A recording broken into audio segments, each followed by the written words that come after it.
Uh, Welcome to the May 15, 2024 meeting of the Boulder Housing Advisory Board. I'm Michael Lucchese, the chair of PAB, and we'll open the meeting with roll call.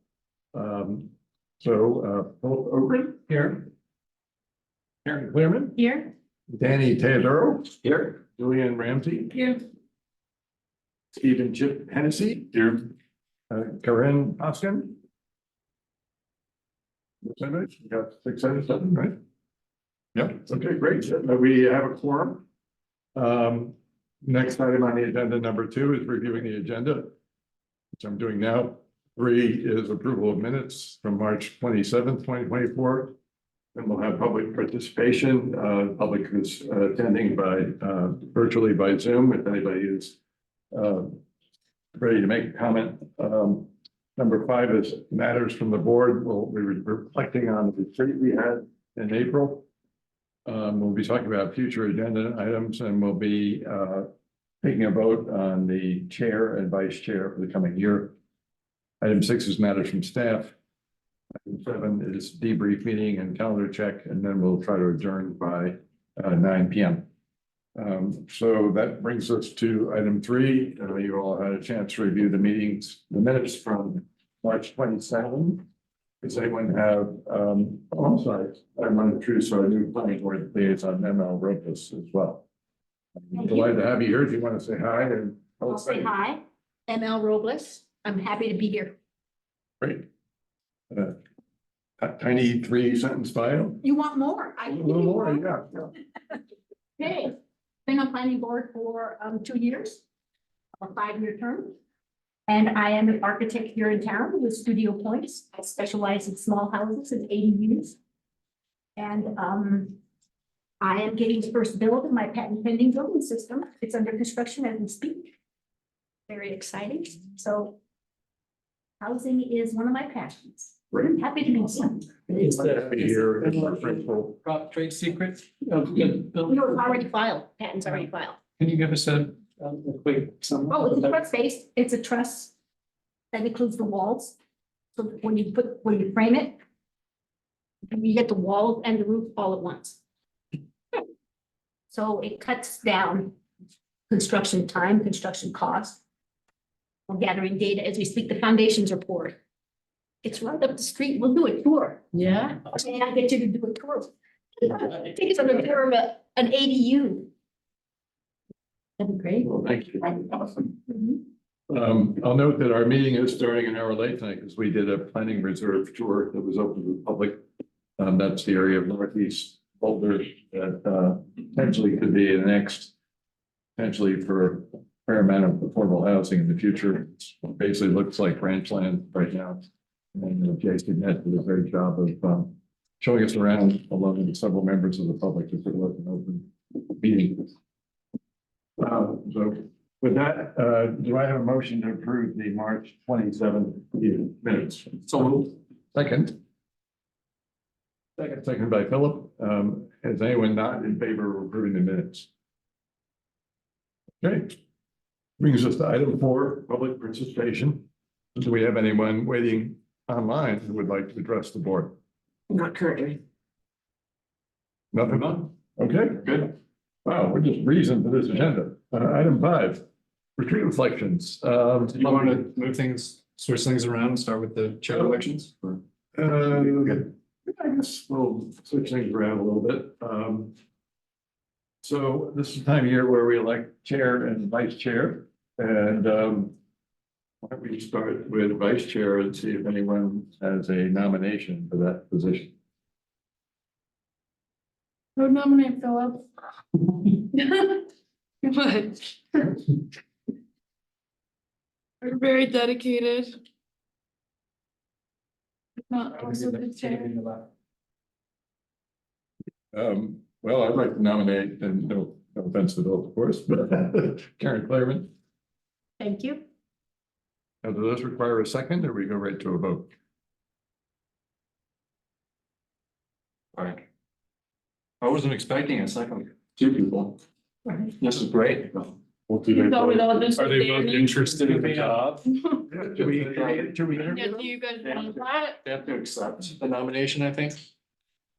So you both accept the nomination? I'd happily defer if you're interested in. I would accept, or I would defer if you really wanted it. Aw. Wait, you got to go wrestle in the other room. Yeah. Comes back alive, thank you. Sorry. So yes or no? No. And you just vote. Okay, do we have any other nominations before we go to vote? Nominate Philip. Before we vote, I want to say that Danny Theodore has been a great vice chair, and we talked about it, and Danny felt like he's having his last year on HAB. And that was, it's not good timing to be an outgoing vice chair, who's gonna continue to be a board member for as long as his term.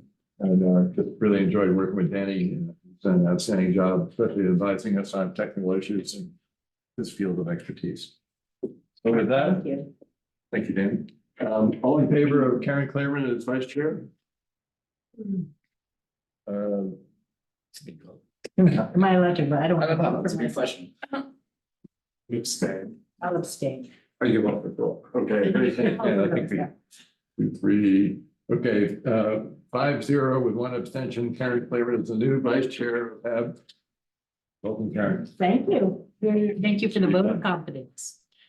Okay, next, maybe we need a new chair, so let's see if anybody wants to nominate anybody for chair. I want to nominate Michael again. I second the nomination. Mhm. Wow. Keep doing what you're doing. Okay, well, that's very nice of you. I would accept the nomination. Will say that be my fourth year at HAB. Run unopposed every time, so it's a great honor to be elected chair. But I do not. Following Danny's, a lot of good, right? Following Danny's example, I did not want to be chair for my last year, so someone be thinking about stepping up in a year to be chair of HAB. All in favor of re-electing Michael Chasey as chair of HAB, say aye. All against, there we go, okay. That was actually an attention. That passes 5-0, thanks everybody. Great. But Philip, if you are interested, please, Interested what? in next year, being vice chair or chair. Or anyone else, do you think about it? So that these guys don't have to push over. Right, well, we gotta think about it, but, great. Happy to be doing it for another year. Let's go on to item A, under number 5, retreat reflections. We had a good retreat last month. We had a facilitator recommended by Karen Claremont. I thought did an excellent job. Just love to hear any thoughts about what you learned, anything new priorities that may have emerged. I was really surprised about how much consensus there was that focusing on the Boulder Valley Comp Plan was really sort of our focus, our mission. Like, I think we started out talking about a bunch of different things and then realized that so much of it is contingent upon what gets approved in the Boulder Valley Comp Plan. And so it almost been our guiding focus. I was also similarly surprised by that. Based on that consensus, I did read, I skimmed through the Boulder Valley Comprehensive Plan. So some of the stuff you're discussing today, I've seen already. So that was making sense. I will also push back on that, though. I think planning is a big part of the housing issues we face in Boulder. But I'm also mindful that there's 4 bodies that are tasked with administering the comprehensive plan. The city council, county commission, and the respective planning boards for both the city and the county. And we're not one of those bodies. I think we still play a role in advising the council, and we have a planning board liaison here. But I also think we should be focused on other issues. And one thing that I think stands out is homelessness. I know that's a thorny issue, and it's not one anyone's going to be able to solve anytime soon, but I don't think there is a board in Boulder that deals with it. And I think if it's going to fall under one of the boards or commissions, it's probably housing advisory board, since at its core is a housing issue. So in addition to sort of planning and development, I think we should focus on that, because it's not really I mean, it has some planning aspects to it, but I think there's more to it. We could do more to address that. Thank you for mentioning that we did make that a line item in our letter to council. And I'd be happy to have the board have further discussion about homeless solutions, either permanent, transitional, or whatever. But it's a great one to have on the agenda. I don't know why this feels related, but it feels like another large thing that we haven't spent much time talking about, but it has come up this year a couple of times. But just thinking about how to make life better for renters in town. And I can't remember now if that came up in the letter to city council, if that got left off, but we talk about housing usually in terms of where can we build more? How do we make it affordable to buy? We don't give much airtime for how to engage with renters and how to make their lives better. And I think that's, from my background doing eviction work, I think that's somewhere where I could probably contribute, offer a perspective. And I guess one observation I have about our city as a whole is I think we actually do offer very good services to tenants once they're being evicted and facing a court order. One thing I always, and that needs to continue, like that's something I view as an attorney, but how do we help people before they get to the point where they're being evicted? And sometimes it seems like you have to be evicted in order to get assistance from the government. So that's perhaps an area we can explore. How can you get services before you're in a courtroom? And I agree with both those points. I mean, I do think that's well within our wheelhouse and certainly something to address and something that we've talked about over the past few years, time and time again. And I think that's a really good point, is that how do we, and I think what you and I had talked about during the retreat, the notion of how do you educate the public as to the services that are actually available to them now, because there are a lot of services that are pretty good. It's just a question of people being aware that those services are available to them, not available to them in a punitive nature or anything like that. And I think that's one of those things where, if we ever, get back to doing listening sessions and stuff, one of the listening sessions that I think we were talking about prior to COVID and prior to the whole forum changing was a listening session with renters and a listening session on homelessness. Those are the two that we were talking about doing. So, I think I'm very, very supportive of that. And I think it's directly within our wheelhouse. I'm always a little gun shy with the homelessness thing, because I think there are a lot of different boards that are also addressing it, right, from different aspects and stuff like that. And so human rights commission, so on and so forth, right? And so public health, there's a lot of different aspects to the homelessness thing. But I think renters, certainly we can become a great conduit for helping inform renters and helping advocate for them where it's appropriate and stuff. And so, I think that's a good focus moving forward. Thank you. I just looking at my notes from that session. And part two of our discussion was that we identified the comp plan update. The council seems to be taking that very seriously and having conversations about ways of updating the comp plan to allow more density on currently single family lots, that sort of thing. The planning reserve issue, which we dove right into in person, homelessness definitely came up. Basic land use policy, like making it easier to convert unused or underused surface parking to housing. Philip suggested diving into the comp plan more deeply by studying land use tables. Pretty elaborately on that comment if you'd like. Karen said, okay, Karen Clearman, we got this 15%. goal can we accelerate moving to that goal? I think we're at 8% now, is that right? 8.5, almost. Yeah. In addition to that, striving for more variety of building types within that goal instead of, I think we're already getting pretty heavy in one building type, multifamily, at the moment. So then those are all good and noble aspirations. Can I make another comment? Sure, please. Another theme that we've leaned into quite a bit is, anticipating, and Jay kind of directs us a lot in this area, is anticipating what's coming with city council.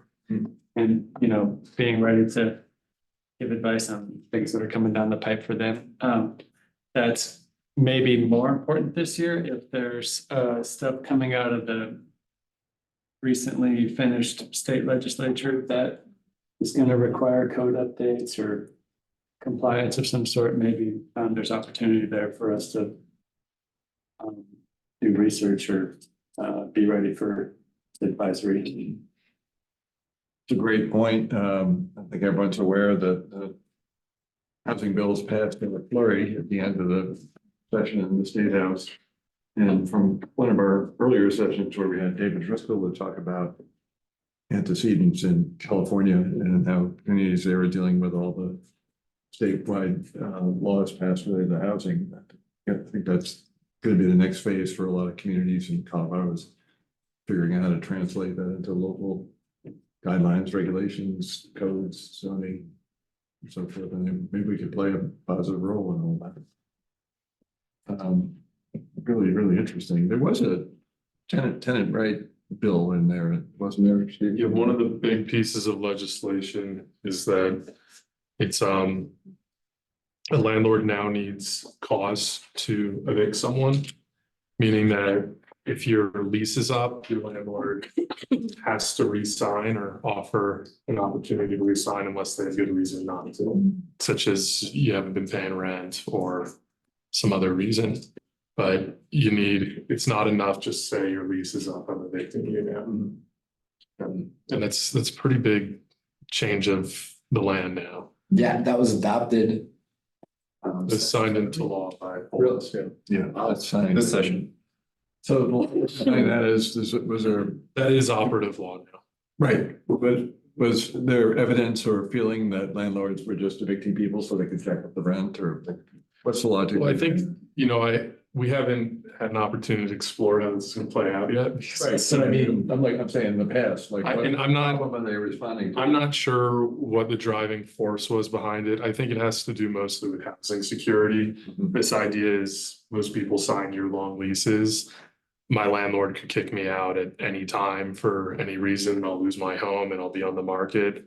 That's now gone, so tenants have more security. They still have grounds, like if the tenant did something wrong, and then there's other exceptions, like if the landlord wants to renovate, sell the property. Or I think one of them is if they want a family member to move in.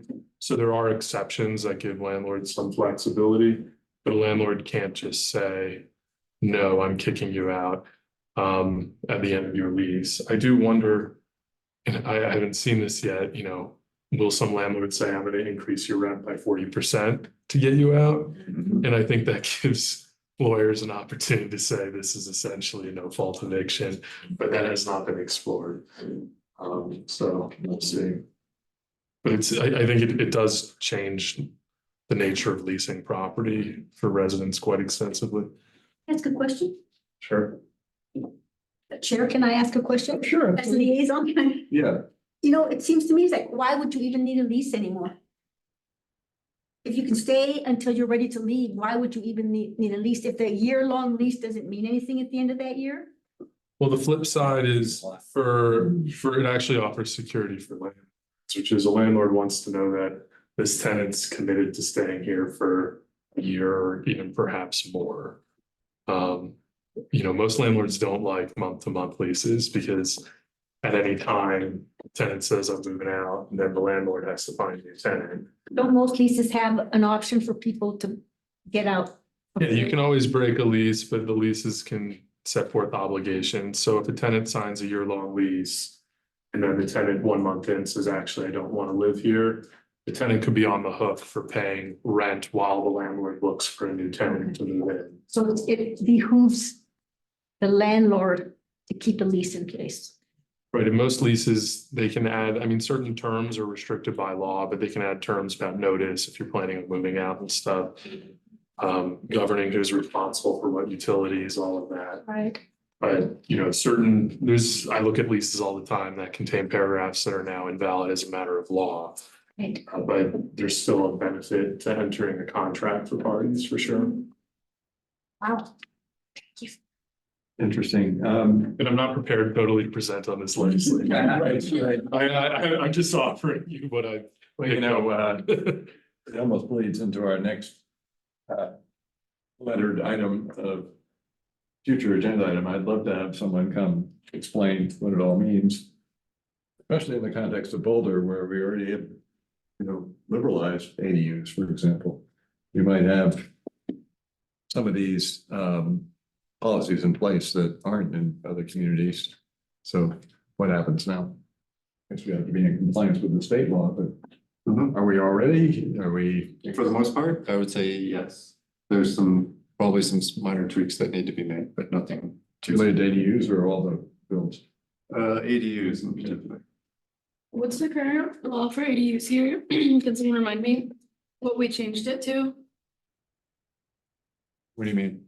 Like before it was like, you can only have them on so many blocks and whatever. What is it right now? Well, it used to be extremely restrictive. You used to need a license and you could lose that license because I mean, there's just been a long progression of loosening the rules, and the way that was done basically removed the saturation limit, which was the one that said you could have one of too many of your neighbors had one. Okay, so everybody can have one or? Well, the state says everybody can have one now. Okay, That's one of the changes we're gonna have to make, is to be clear that single family house in any zone can basically build an ADU. Sweet. And then the owner occupancy is probably the other one that we'll need to change. Mm-hmm. So the state law does not require, all right. So the latest version I read, and I need to go, we're just kind of waiting for all these to kind of just get passed and signed before committing to memory, because it kept changing. But the last I read, the first owner has to own the property to build an ADU. Subsequent owners do not. They can rent both, basically. Occupy the property. The first owner had to occupy. First owner has to occupy it to build it. The second owner does not. And then you sell your ADUs? I'm sorry? Can you sell the ADUs? No. They didn't legalize condo, no. And they didn't loosen the parking requirements either, so. Wasn't there some issue about when, like, it could be bigger if it was gonna be market rate, or some rule about when the ADU's market rate versus affordable? So we could spend a lot of time talking.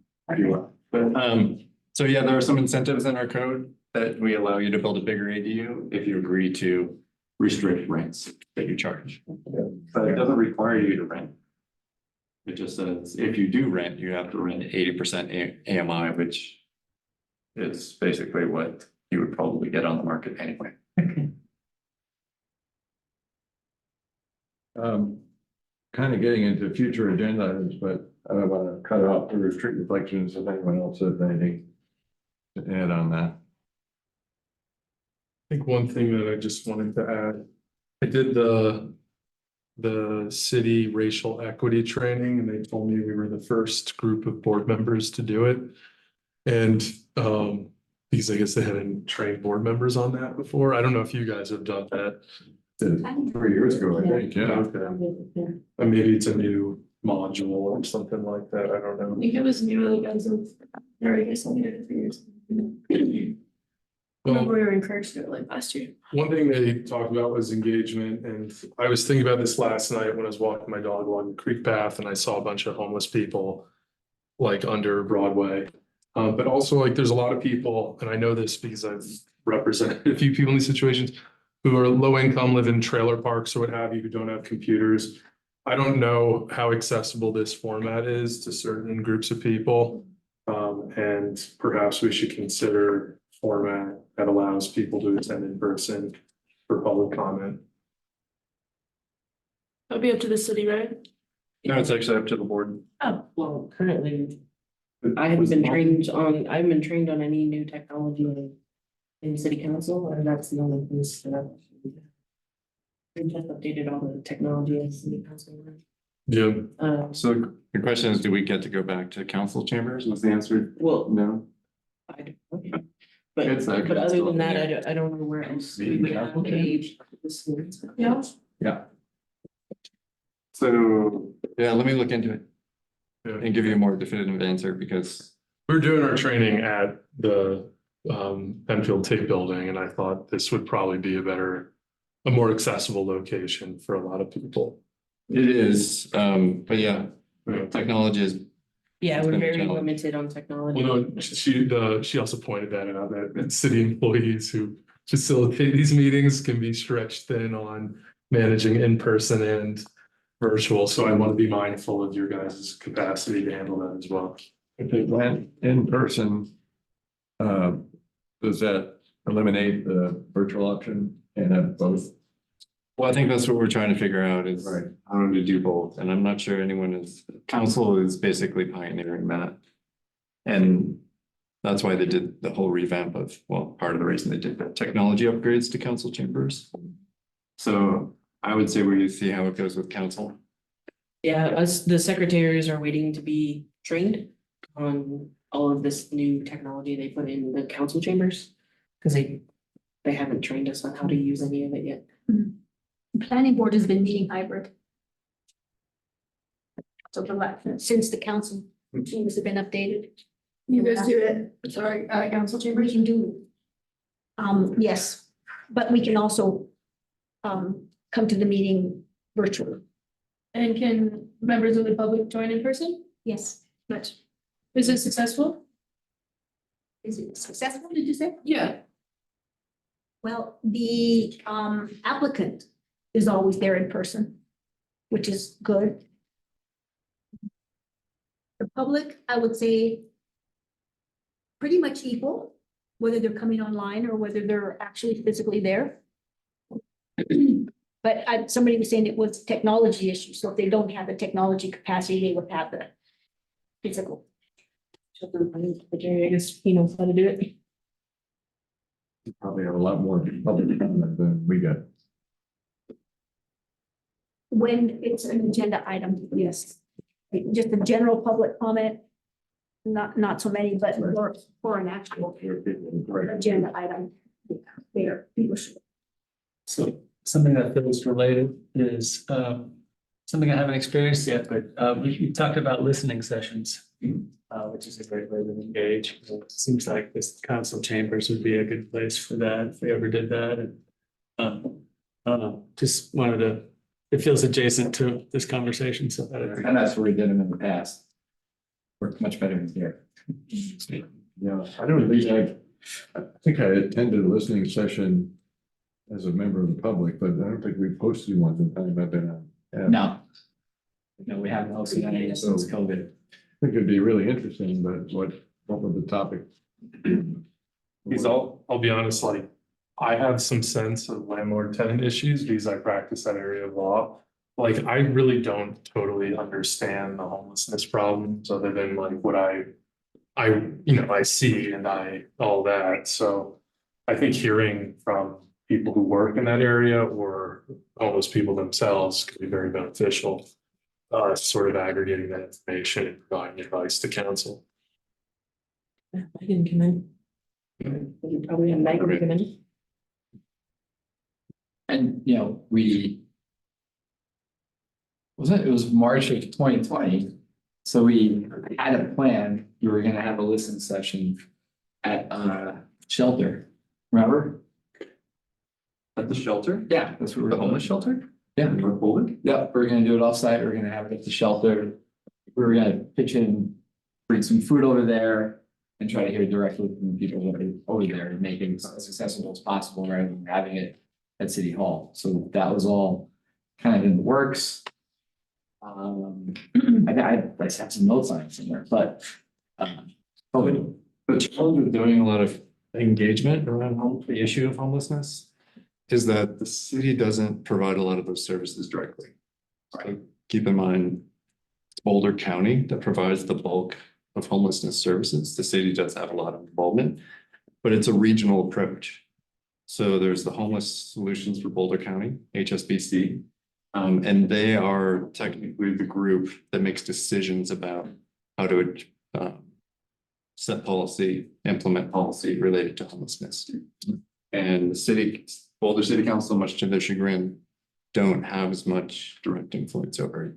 The other point that I make in terms of the homelessness issue is it's very broad and somewhat nebulous. What aspect of it are we going to talk about? Because if you say we're gonna have a listening session on homelessness, you're gonna have a whole bunch of people from the population coming in to complain about things. You're gonna have a bunch of people coming in to hear about what services may be there. I mean, it's very variable. So I mean, if we're gonna have that kind of listening session, I think we need to specify what aspect of it, you know, we're gonna have a listening session on, or just say it's like a listening session on homelessness is how to take. But if the board wants to learn more about what the city and the county are doing for homelessness, we can bring staff in and share that. That's why every time, but we do updates to city council twice a year.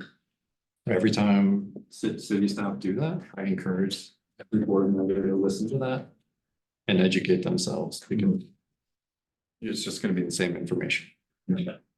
I also volunteer to like have a cup of coffee with you because I'm on the board of the shelter for the homeless. And so I have some insight, and I used to be on Boulder Housing Partners Board, so I have some insight. I mean, I'm not an expert like Michael Block, who's the executive director of the shelter, but if you want some like a framework, basic info. Yeah, I mean, the angle that I approach it from personally is I go to court and I help people who are facing eviction, knowing that for many of them, next thing is homelessness.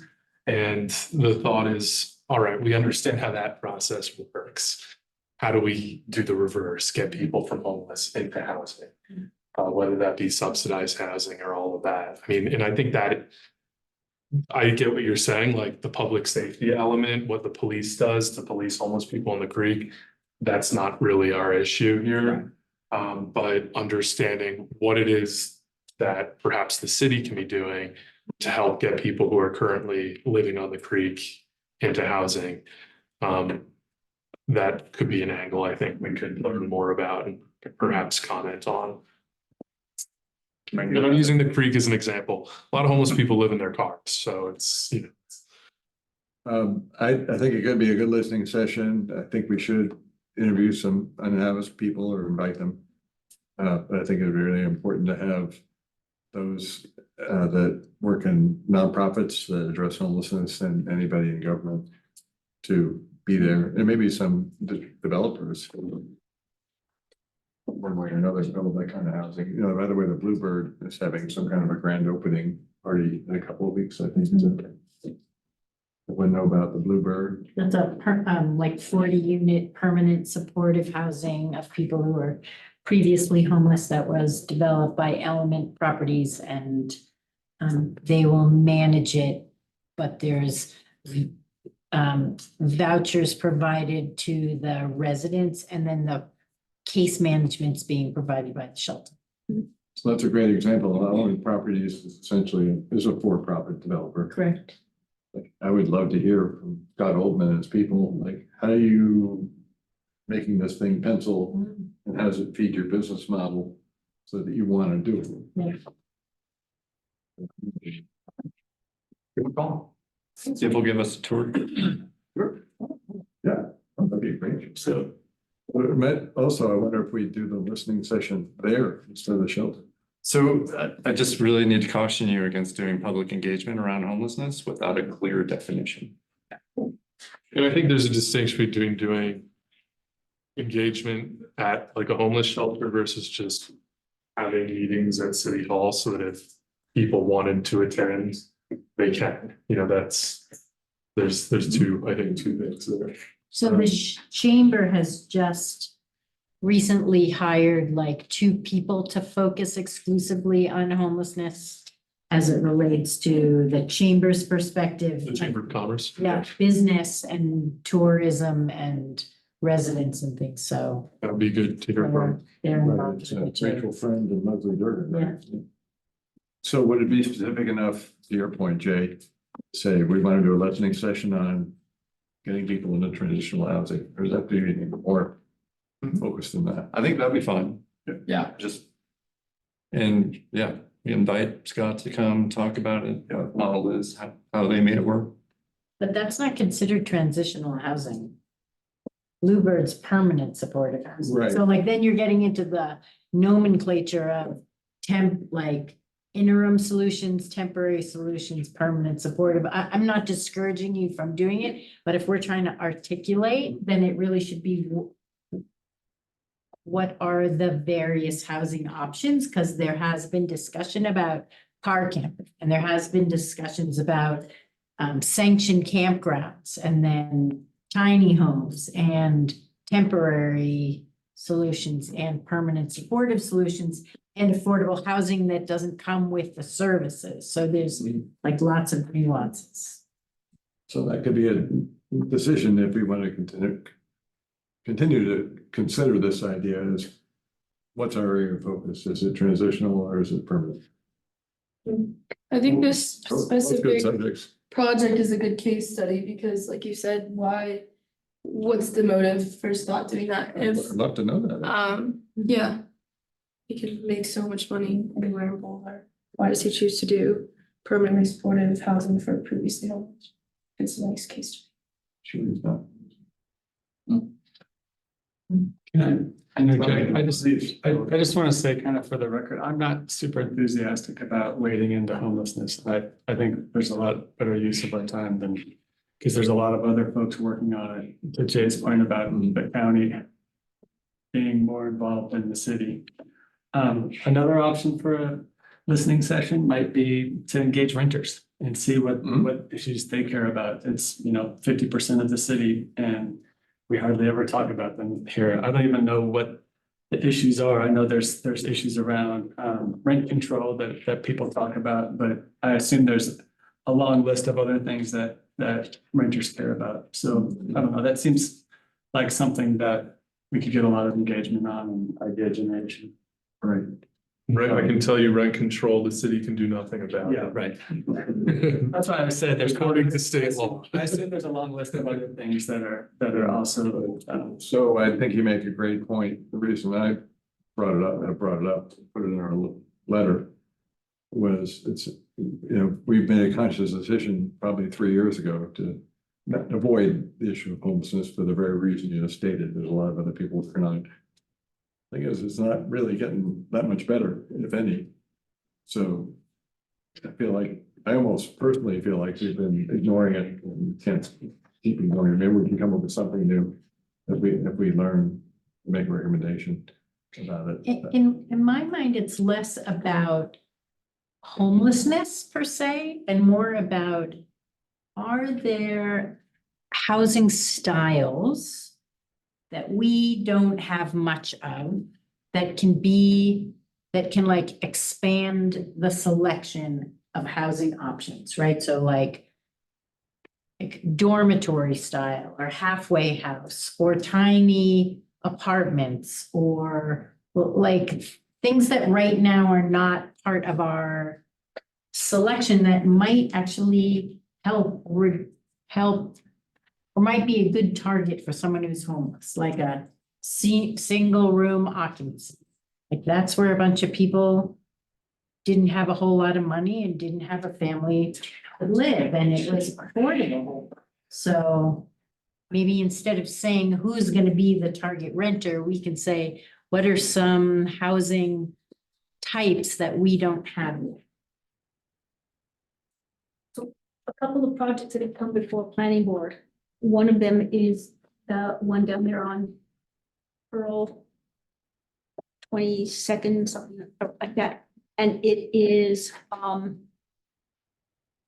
300 square foot units. And when we're looking at the models, and this is what the dilemma that planning board is seeing. Yes, the units are getting smaller, and then, of course, there's the other, to speak to your other type, where there are 4 bedrooms in a condo, and they're each rented out specifically, so they've got an apartment with 4 bedrooms.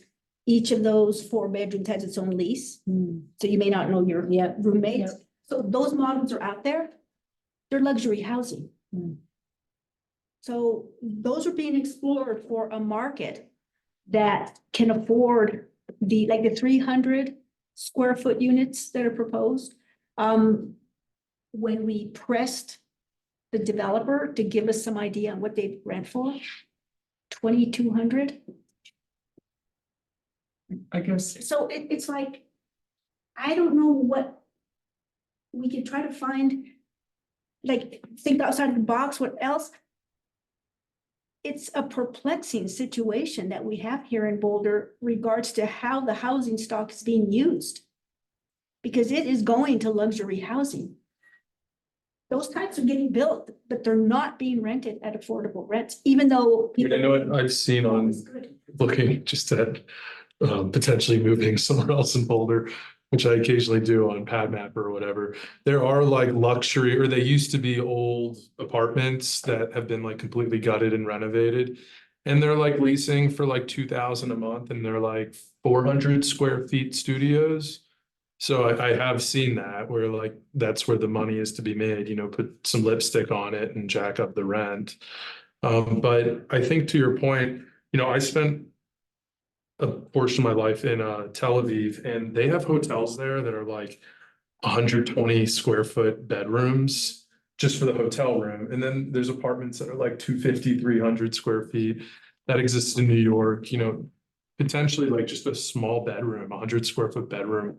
That potentially could be something that lower income people are looking at, because when I go to eviction court, a lot of these people are being evicted who are months behind on rent. Their rent's like $2,000 a month for a 1-bedroom apartment. I'm like, you're spending more than I do on rent, but like, are there cheaper options out there? There's really not. Even if you wanted something that's less than a 500 square foot 1-bedroom, that doesn't really exist. So, if you could fit 2 apartments in the space of 1. So I'm back to the homelessness question. I agree, and I'm heeding to Jay's advice. Like, it's a big question. There's mental health wrapped up in there, public safety, and those are issues that are important part of the solution, but I don't think it's where we should wade into.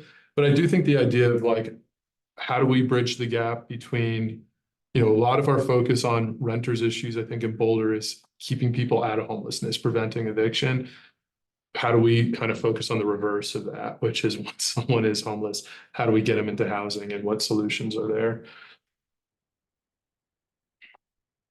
I just say, I think there's a confluence between these 2 issues that you just tapped into, right?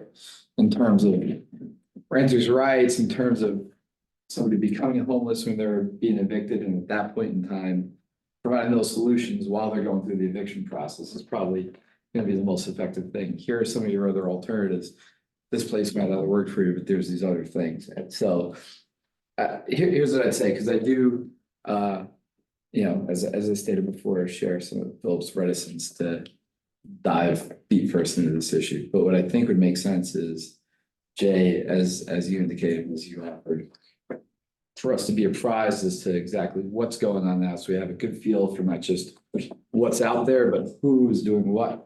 And then maybe doing the same thing with renters. And then we can do that in the next few months through the summer, and then plan to have some effective listening sessions at the end of the year on either or both of those issues that are much more educated once we have a better feel for where our niche is in these pretty broad fields, particularly with the homelessness issue. The renters issue, I think, is well within our wheelhouse, as I was saying. So that one's not quite as daunting, but homelessness, I think, we need to be better informed and advised to decide how we're going to shape that and form it going forward. I think, Philip, you had a comment. well, if you have something that Jason is, I have something I want to respond to ML's comment, but No, so if your comment is like tagging on to Daniel. I'm kind of summarizing a few things I've heard that are fairly obvious, but I'll do it anyway. So the Boulder conundrum is, we think, oh, we can get affordability or attainability by doing micro units. We can have attainability by having townhomes. But because of our market, those tend to be really expensive products that don't contribute anything to affordability. Yeah, I was actually gonna just say something about that, and that is, I mean, one thing to point out about that project, it's in an extremely desirable location. And it's gonna be high-end construction and amenities that goes into the building.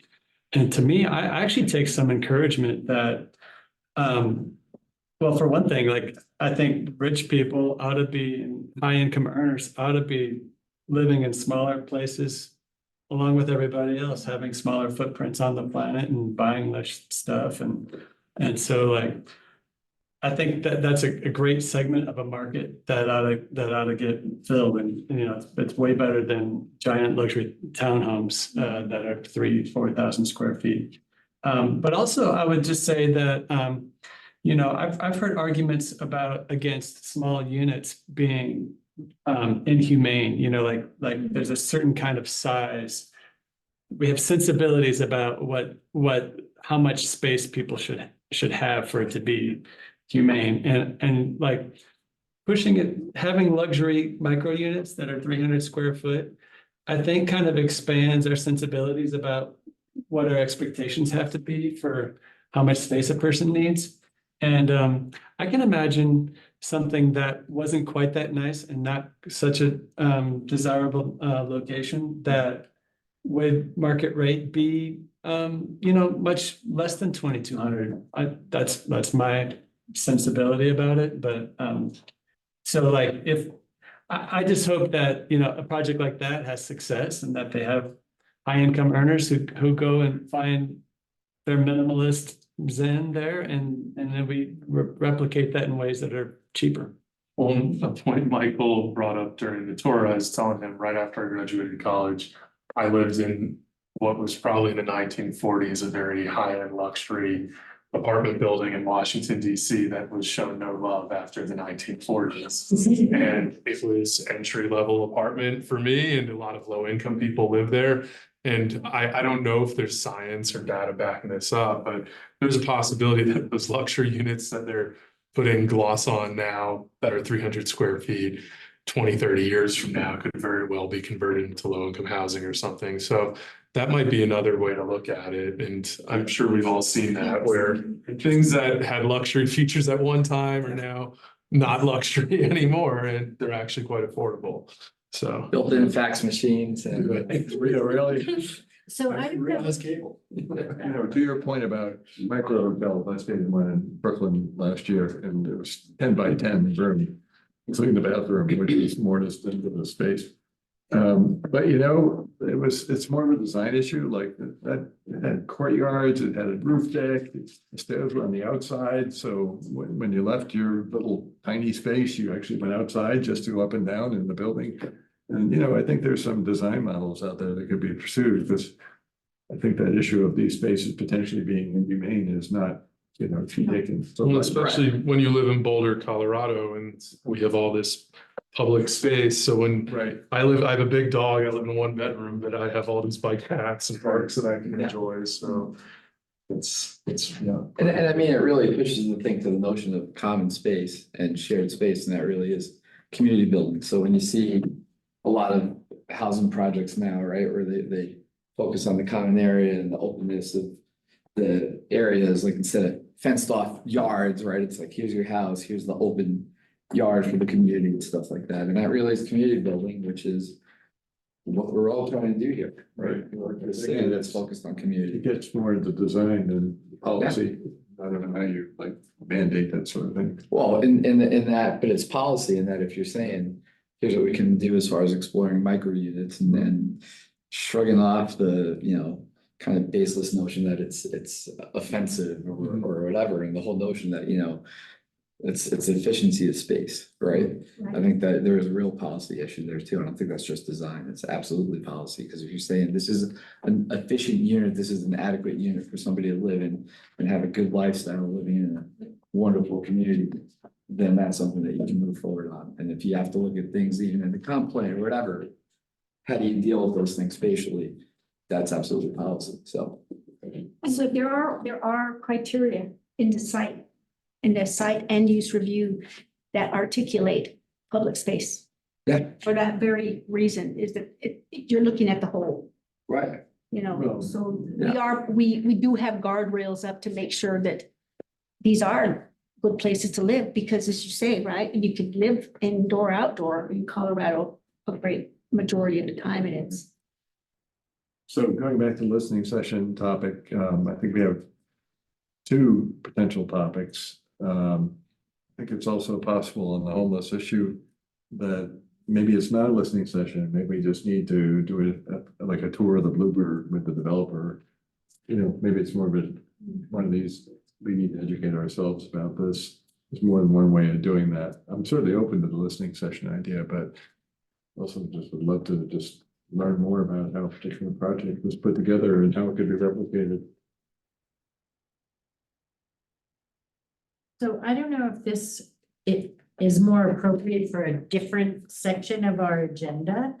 But at some point, I'd like for us to revisit the cash in lieu concept, because while I recognize that the cash in lieu gets leveraged by developers to build more units, there's something unsettling about a potential for like Williams Village to get redeveloped with 600 units on a site, and it may not be that many, and none of them on site are affordable. And so maybe what we want to do is advocate to modify the equation a little bit so that if it's over a certain number, that there needs to be some on-site affordability. Because I worry that while there is a bucket of money in cash in lieu, BHP is getting really busy. They've got a bunch of projects, and then you've got entire like developments with no affordability on site. Part of that might be just student housing too. I tried when I was a student, you're not eligible for affordable housing, so it's this idea that like we need housing for students. We're getting for the most part, that money's coming from the federal government in the form of a loan. But if you put in affordable housing, you're reducing the housing stock available to students. But you're saying Williams you're not Village talking wasn't about, gonna be just student housing. I mean, that's who they're catering to for the most part. But your point is any large development, maybe there's a threshold where they have to provide them on site. They can't just pay the cash in lieu. Correct.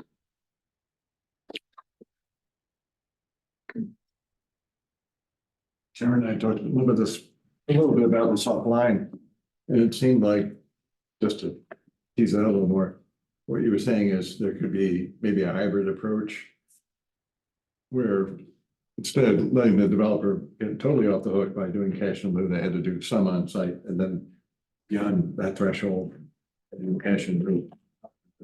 Kind of the same financial commitment for them, but it's divided up in a different way. Is that reasonable? Yeah, but I think it also relates to what Jay said. It's like, when, under what conditions do you do a hybrid? Under what conditions is cash in lieu all you have to do? And under what conditions should there be some on-site affordability? So the challenge with that, we just changed the whole inclusionary housing program, so it's a square footage basis, not a unit basis. So then we'd have to go back and figure out, okay, how many units is equivalent to the square footage? But if we kept the square footage calculation, but said at some point, based on that square footage, there needs to be on-site, like I don't remember there being a requirement for on-site. So someone could completely comply with the square footage calculation, but it's all cash in lieu, right? Or no, am I missing something? Well, so the 20% required, it's 25, sorry. I keep forgetting we raised it. 25% of the units have to be set aside. So that if you do it on site, that's the requirement. If you pay cash in lieu, it's a straight per square foot, however much you build. You add up the total square footage, multiply it for a big project by $47. But keep in mind, so if we have the developer do it, we're gonna get less cash in lieu, right? And our big pitch is that cash in lieu allows us to leverage $2, $3, sometimes $4 in state and federal funds. So we're able to actually build more affordable housing than if we expected developers to do it, or we required developers to do it. Because even with, there's the reason people are paying cash in lieu is that it's so expensive to build. It goes back to the old point of conversation about new construction. New construction is not affordable. So I agree with everything that you said. But if we don't tweak or explore, then you're gonna have a Williams Village with potentially 600 housing units, and none of them are gonna be affordable.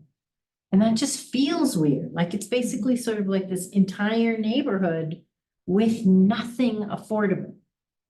I don't know how that, I don't know. You've seen our map, right? That shows the dispersion of affordable housing in Boulder. It's pretty good. So if we relied too much on only on-site, that affordable housing would be even more concentrated.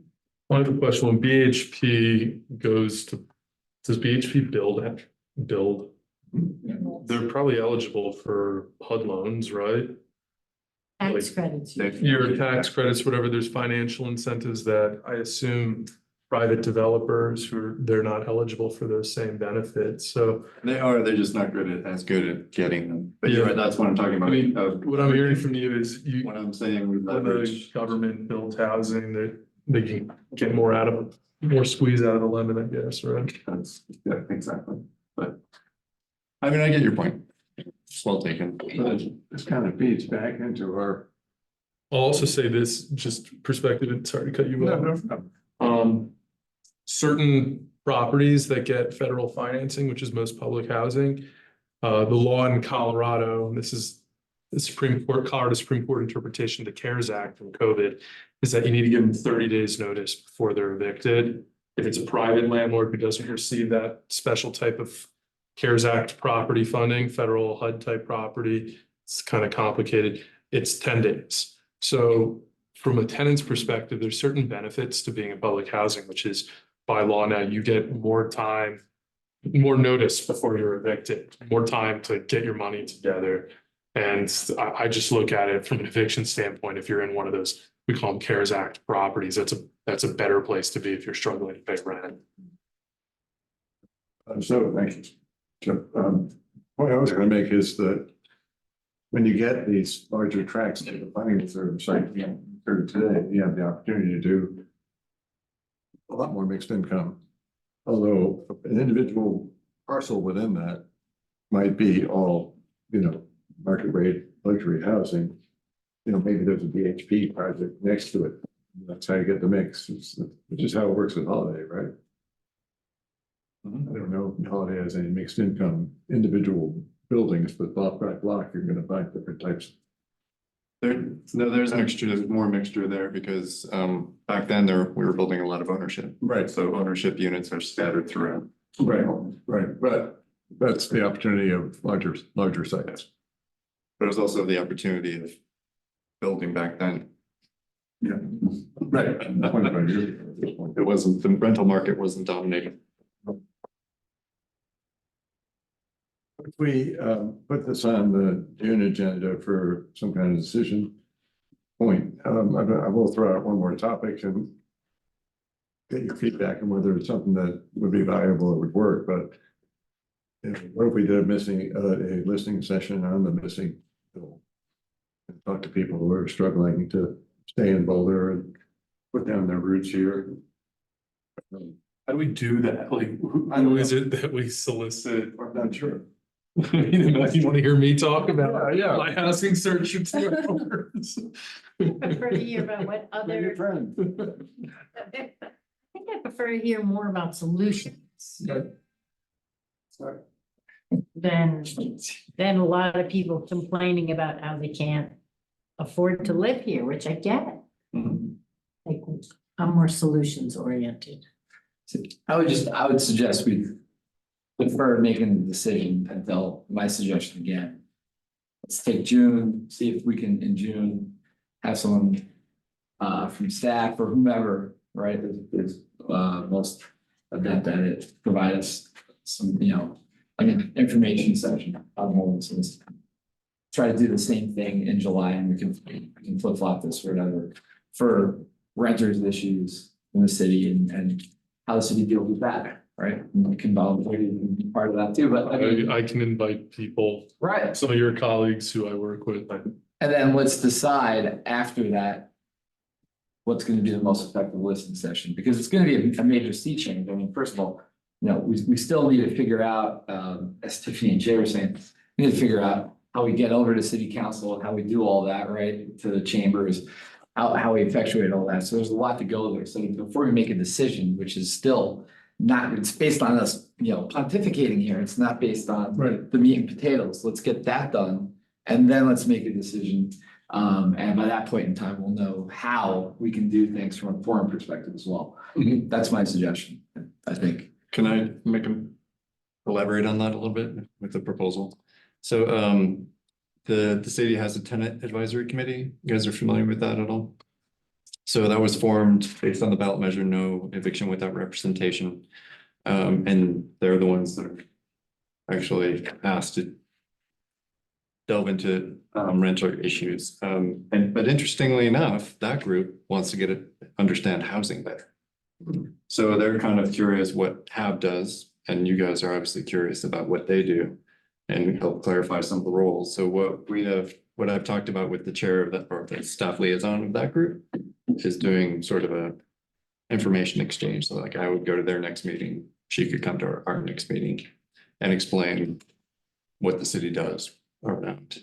Is that the EPRIS? Right. Yeah, but they're not an advisory committee. They're not one of the city boards under the. They're advisory to staff as opposed to direction of the city council, but they're still advisory. I think it's a great idea. Yeah, And they can make recommendations to city council, but I think they're also kind of struggling with what should their work plan be. no, and I think our board getting a better understanding from the tenant side and then also the homeless side. I mean, it's at least from where I see it on the eviction element, that's where the two meet. But I think it does seem to me to be two groups of people who deal with homelessness and tenant issues. So maybe we hear from people in two different sessions on that. So, thank you. Your proposal, Danny, is to bring in someone to give us information in June. On each of those issues. I mean, we don't have to, we could do one June, one in July. Make a decision in August, schedule it for October seems like a good time. I mean, give us some lead time to, transition towards council chambers or whatever, but, let's focus the next 2 months, and that's something that we can certainly do. We don't have that much on the future agenda, or work plan. Let's focus on that for the next 2 months, and that'll help shape the listening sessions that we do sometime in early fall. Another thought is, we exist to advise city council. Do we need to get an update on their agenda for the next few months? Would it even make sense to have Aaron Duckett or somebody come to a meeting and talk about that? You can ask them. Yeah. They just finished their retreat. Right. They have their council priorities. So, Yeah, we can all read that. I think hearing like, this is what we're actually gonna be working on. And, the short, immediate future would be maybe really valuable. yeah, I think he might tell you to give them a little bit more time because they have to, Maybe staff's working on a schedule and a realistic time frame to accomplish all of those council priorities. Can I ask, who's responsible for organizing speakers at our meetings? Do you normally do that? Do you do it? We all do it. yeah, we all do it, but the chair, vice chair and staff get together once a month to set the agenda, and that's kind of where we brainstorm. Outside of this meeting, where we also brainstorm guest speakers. I've suggested a number of speakers and others have in this as well, and we can pretty much invite anyone we want, I think. Because I know several people who city employees would support eviction work, who I think would be good, probably the same people. Yeah, it's the same You guys person. We're talking. know. So, but and I've asked them, would you be interested in talking? They're like, yeah, of course. So I don't know how that happens, but I'll make it happen. yeah. For the next meeting, if that's the direction you guys are okay going. So just so you know, for June, Carl Geiler would like to come back and talk about zoning for affordable housing great. phase 2. Excellent. So I'll have, that's in preparation for another study session with council. Oh, wonderful. I just want to check on that, date of that June meeting. 26. Is that the, 26th. great, we'll be back on the trip. Good. Carl's been here 2 or 3 times. It's been, I think, very valuable for everyone. He seems to like coming here, so Nice. Free I think it's day. the company, the food, and Yes, come down, it's the same. Other suggestions for agenda items, listening sessions? What is a listening session? Like, what is that? We keep talking about that. I can fill you in when we do the training or the orientation next month. Okay, I can just give you a I second. sense it's different than having someone present to the regular board meeting. Exactly. It's engaging the community in a different way. But again, my advice is we need to really define what it is you want to engage the community with before you start scheduling one or considering it. Danny, when you've had listening sessions in the past, were you, like, how did you at first engage members of the public to even come? Oh, we provide a notice, in several different manners, right? I mean, do We we do social media, we do. social media, newspaper too, I think we Newspapers, yeah. did, but Oh, I don't know if we use newspaper anymore, but some people do, but you know, we posted it and everything like that, so you just, you know, use whatever means to get people out there. We had we had a really robust turnout for most of them, I mean, really, you what know. were some of the topics? So we did tiny houses, that was really edifying, we did that, it was a great forum, instead of sitting up at the dais, we all just kind of sat around, we came down to the floor, everybody sat around the floor, heard from a lot of people who lived in tiny homes, who built tiny homes, et cetera. And it was an open forum for a lot of people to talk and communicate and, you know, back and forth. We had one on effective means of financing affordable housing, which was a little less pointed. So that's what I like about too. That's the thing. Mhm. If you have a nebulous topic, you're gonna get a very nebulous session, and that can be incredibly unruly, right? Yeah. So the more pointed you have a topic, the more effective I think it'll be from experience we had in the past. We had another one, I can't remember what it was, because a long time ago. Yeah. Good to know, thanks. Getting seen out. If any of you are curious how evictions work, you can come to court on Friday mornings at 9 a.m. Or not here, right? It's open to the public. You can see what's happening. I encourage you to. It's open. Will Michael Cohen be there? I don't think so. That's a great idea, actually, I'd like to do that. But if you're curious. Any other topics for future agenda items or listening sessions? We don't need to build it out for the whole year. We kind of put a lot on the plate already tonight. I think that's a good.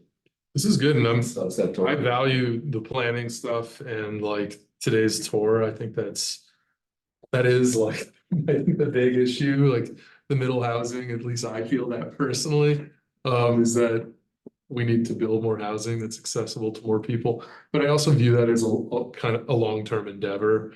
And I do wonder, you know, when it comes to like homelessness and renter stuff, there might be easier fixes that don't involve, you know, 20 years of moving plumbing into the planning reserve or something like that. And I just note that, you know, the overarching one too that we have in there is comp plan stuff. So when you throw that into the mix as well, Right. you got a pretty full plate. Okay, great. Are we ready to go to item 6, matters from staff? Alrighty. I am. I don't like the question, but. Yeah, no, that's a perfect segue, because, like I said, we have zoning for affordable housing next month. The baseline urban services study, like we were talking about for the planning reserve. That's gonna be coming up this summer. So there is a lot that's gonna be going. The comp plan process was actually accelerated slightly, so it's actually, some of it's gonna begin this year. Because I think council was very anxious and wanted to get, didn't want to delay. Just because it takes a long time. And I think there's a lot there to talk about, just like you've been talking about. And then, of course, you mentioned changes based on the state legislature and all the bills that were passed. So a lot of that will come back to you. If we do make changes to ADUs, which I'm pretty sure we will have to, you'll see that as well. So there's quite a bit coming up. And it occurred to me, Michael, you're, or what Hap wrote in the letter about converting parking lots to housing. So I went to the Hawthorne Court groundbreaking ceremony yesterday. So that's an old parking lot at Diagonal Plaza. That's going to be 73 units built by Volta Housing Partners.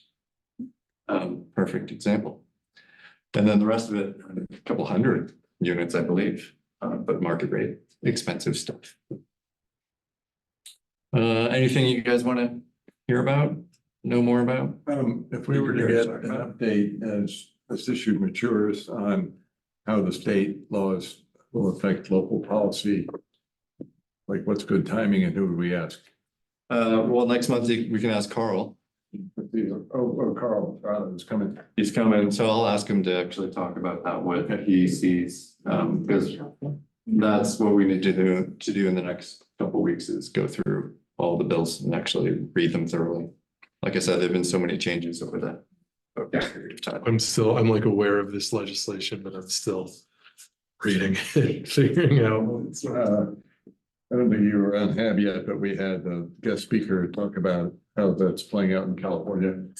And, he's a consultant, former planning director a year.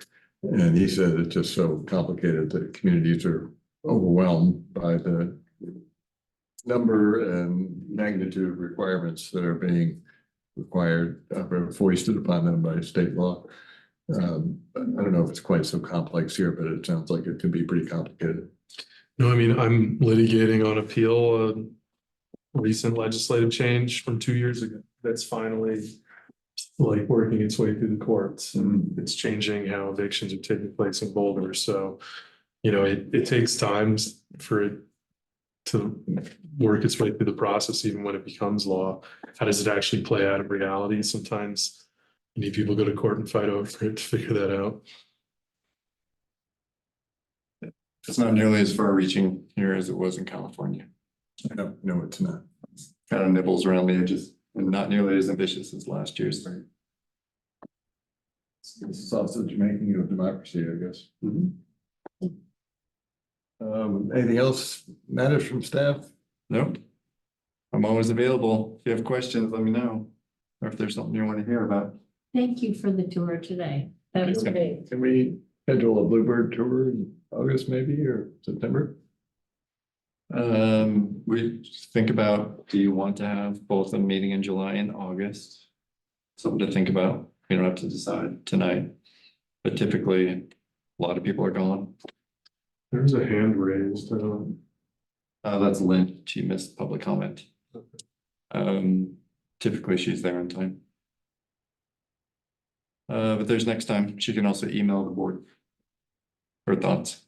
So yeah, think about that. Particularly if we don't have a lot of agenda items.